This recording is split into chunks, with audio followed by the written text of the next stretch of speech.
Rain poured heavily outside the apartment building, while thunder shook the dark city streets. 16-year-old Daniel Carter sat alone in his bedroom, staring at the family photo beside his bed. His mother had died 6 months earlier. At least that's what everyone believed. But Daniel never truly accepted it. Every night, strange things happened inside the apartment. Footsteps echoed in the hallway after midnight.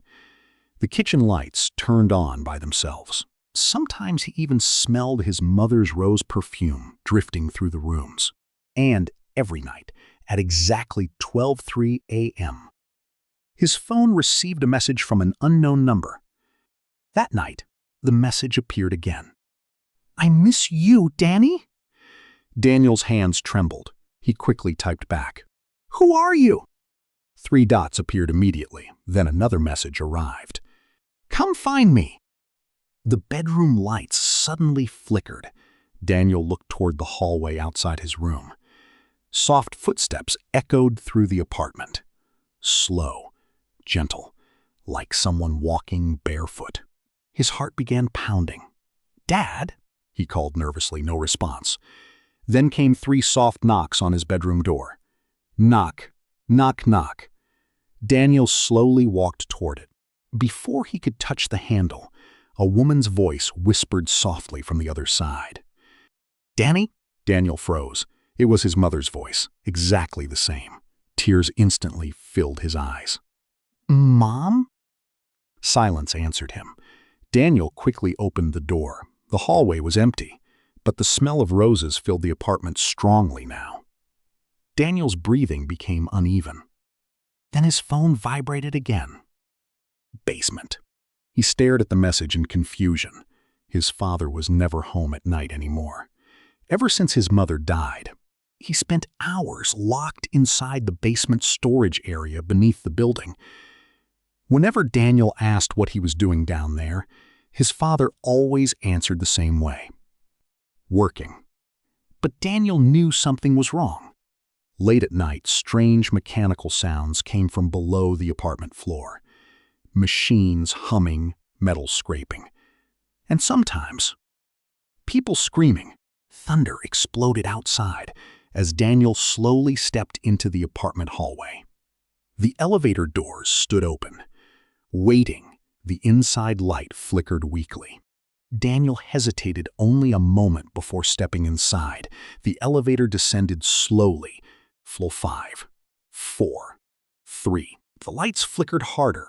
Floor 2, floor 1. Then suddenly, the elevator continued lower. The display changed to B2.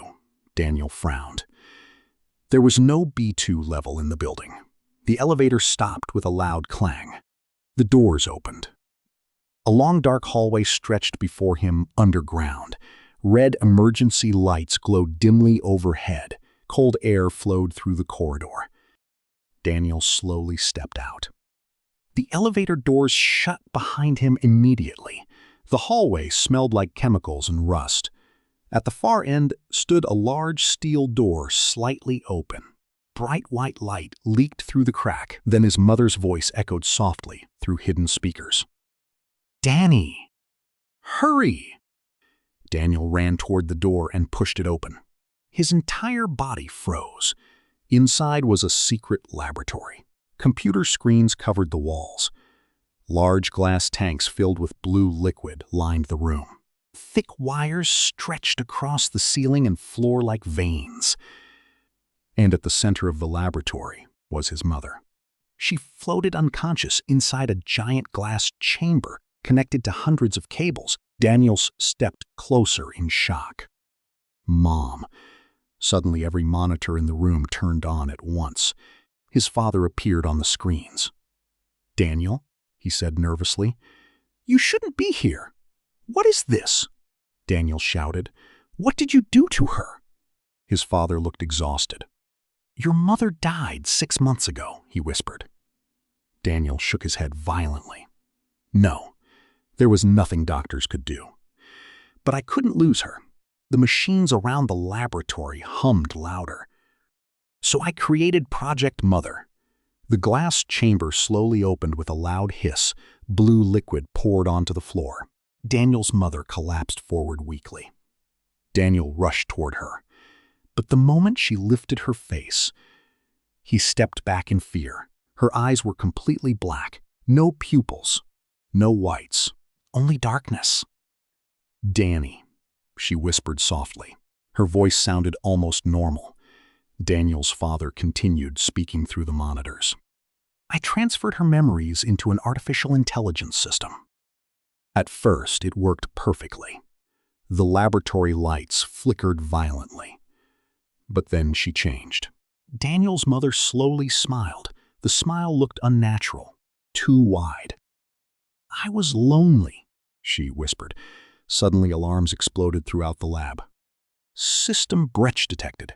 Every glass tank lining the walls shattered at once. Dark liquid flooded the floor. Inside the broken tanks were human bodies connected to wires. Failed experiments. Daniel screamed and stumbled backward. The bodies slowly began moving. Their black eyes opened together. His father shouted through the speakers, "Daniel, run!"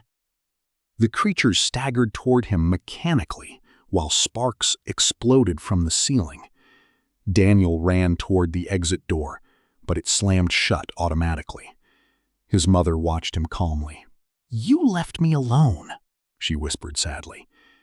"You're not my mother," Daniel cried. For the first time, pain appeared on her face.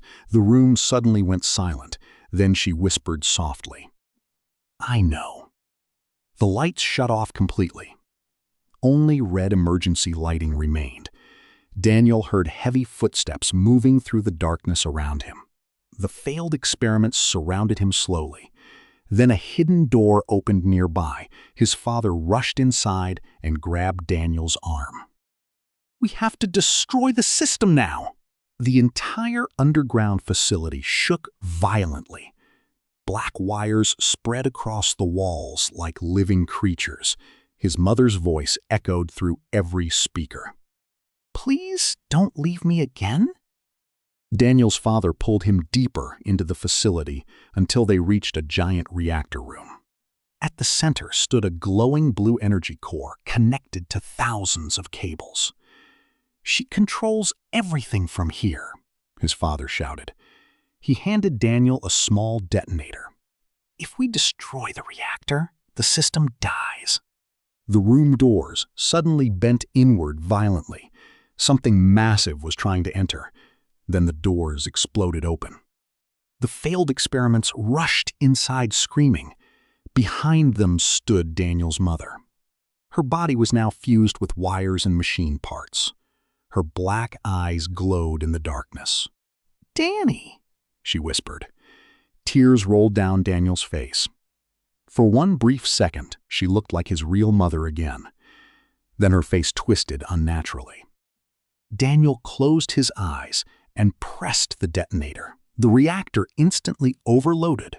Blinding blue light filled the room. The facility began collapsing around them. Daniel heard his mother scream one final time, not in anger, but in sadness. Then the explosion consumed everything. The next morning, firefighters found Daniel alone, outside the destroyed apartment building. The underground laboratory was gone forever. No bodies were recovered. Not even his father's. Weeks later, Daniel moved to another city, trying to forget everything that happened beneath the apartment. But sometimes late at night, his phone still vibrates. A new number. "I miss you, Danny."